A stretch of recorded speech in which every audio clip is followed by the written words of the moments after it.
Là, je m'adressais à toutes les personnes qui vivent une vraie problématique avec un certain type de client qui est focalisé sur le prix. Je ne parle pas du client qui recherche un équilibre entre la qualité et le prix, qui compare les offres. Mais la personne qui vient vous dire systématiquement, c'est trop cher, je trouve moins cher sur perlimpinpin.com. Quand il s'agit de ces problématiques, c'est ce qu'il faut transformer l'objection en question. Par exemple, si on reprend le premier point, on a trouvé moins cher. Il faut poser tout de suite les questions. Que voulez-vous dire par moins cher? Qu'est-ce qu'on vous a proposé? Chez qui? Vraiment être à la découverte du consommateur. Ensuite, la deuxième objection, c'est vous êtes trop cher. Là, maintenant, il faut vraiment questionner en disant tout d'abord, ma proposition correspondait à vos attentes. Est-ce que c'est un problème de prix, de budget ou de solution? Vraiment interroger donc le consommateur. En Chine, ça coûte rien. Voilà. Quelqu'un qui est persuadé qu'elle peut pousser les prix jusqu'au plus bas du plus bas. Okay. Beaucoup de commerciaux se plaignent de ce genre de profil. Alors après aussi, il faut voir quand même si l'objection dite par le futur consommateur est réelle. C'est-à-dire, est-ce qu'il va pouvoir l'expliquer et pourquoi est-ce que pour lui c'est trop cher, ou est-ce que ça va être une objection donc non réelle qui va être dans le seul but de mettre une pression pour négocier les prix. La bonne nouvelle, c'est que ce n'est pas la majorité des clients, mais il y en a effectivement beaucoup. Il faut comprendre que le prix équivaut à la valeur. Okay, et que donc ces personnes qui attaquent le prix dit en tête, en fait, n'attaquent pas vraiment le prix. Elles attaquent la valeur des choses. Et si on diminue le prix, on diminue aussi la valeur. Okay. Donc, le fait de rentrer dans ce système de discount en permanence va provoquer de l'insatisfaction de part et d'autre. Alors, après, il parle de le prix égale la valeur, donc certes, mais si un confrère, un concurrent, fait une proposition commerciale à qualité égale, à service égal, à prix plus intéressant, l'objection client est donc fondée, même si pourtant le prix est tiré au plus bas. C'est pour ça aussi que là, comme l'a dit Mathilde, il y a une grande partie de découverte à faire qui est très importante avec la méthode notamment de l'écoute ou du report. Vous rentrez chez moi, vous pensez que ce stylo ne vaut rien, okay, vous me dites ça vaut rien, je vous fais moins 20%, vous sortez avec le stylo en étant convaincu qu'il ne vaut rien.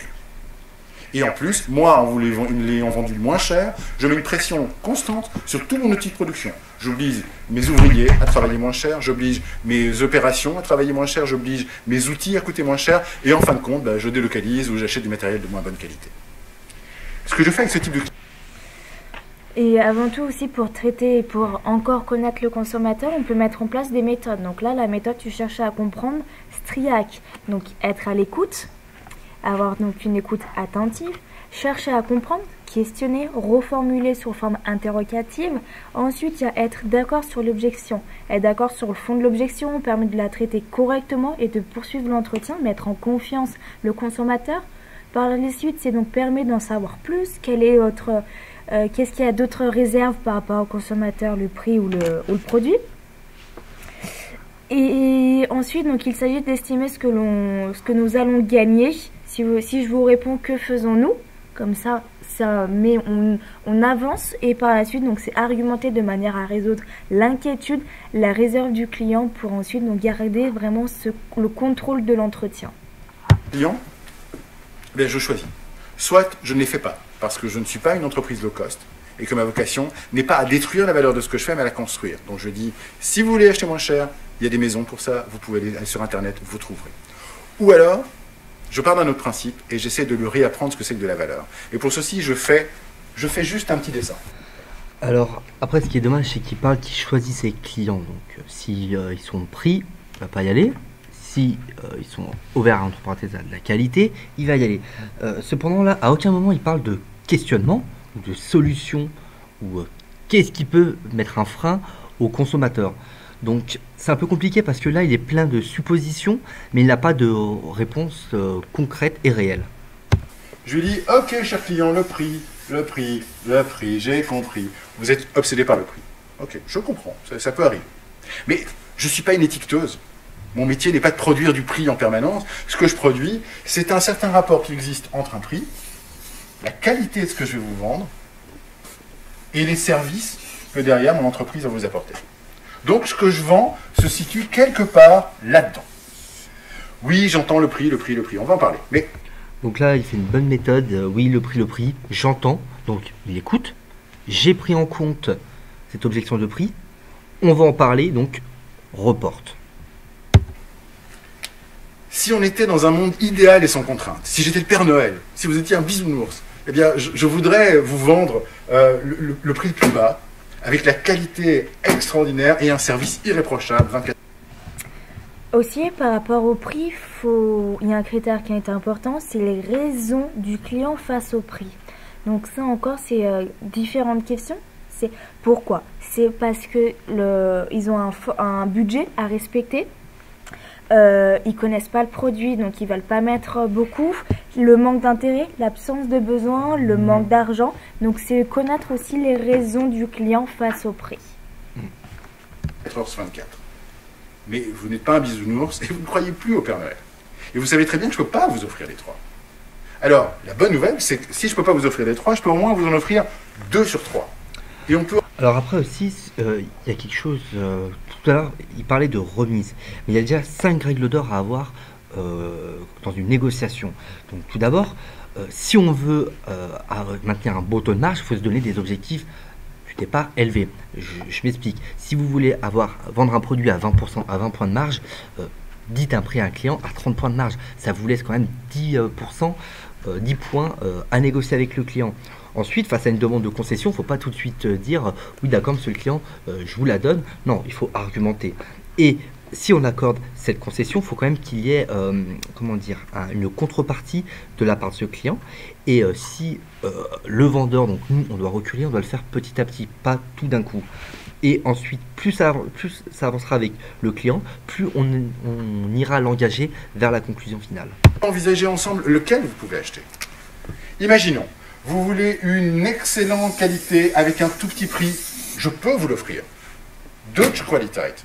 Okay, on va avoir des trucs solides fabriqués près de chez nous, qualitativement, quelque chose qui est lourd, qui peut tomber de haut, qui se casse difficilement et qui est incroyablement résistant. Génial. Mais vous ne m'appelez pas.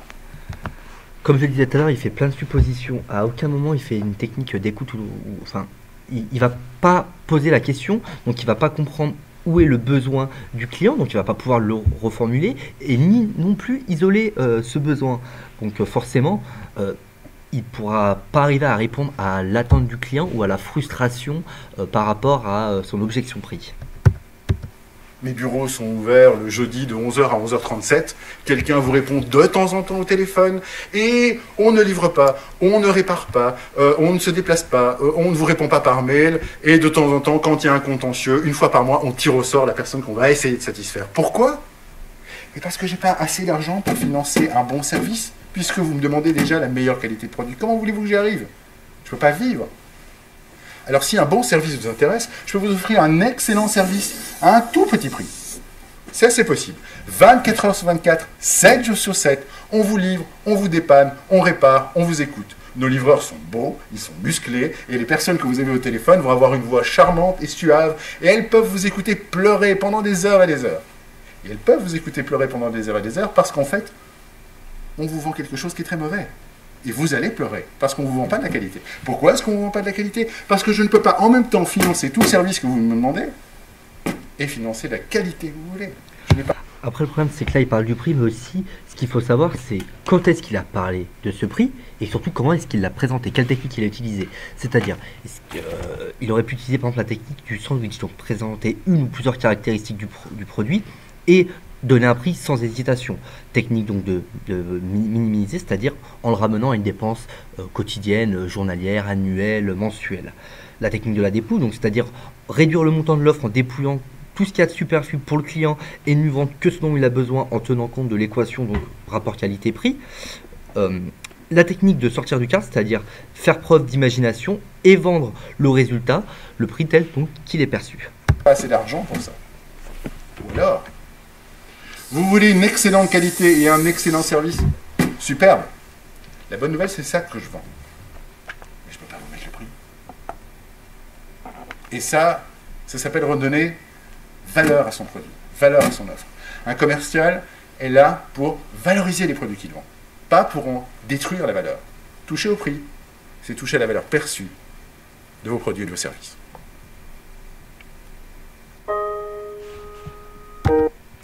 Et donc là, on finit avec les techniques de conclusion. Donc on peut en retrouver plusieurs: conclusion directe, réflexion, du plus, conditionnel ou de l'effort.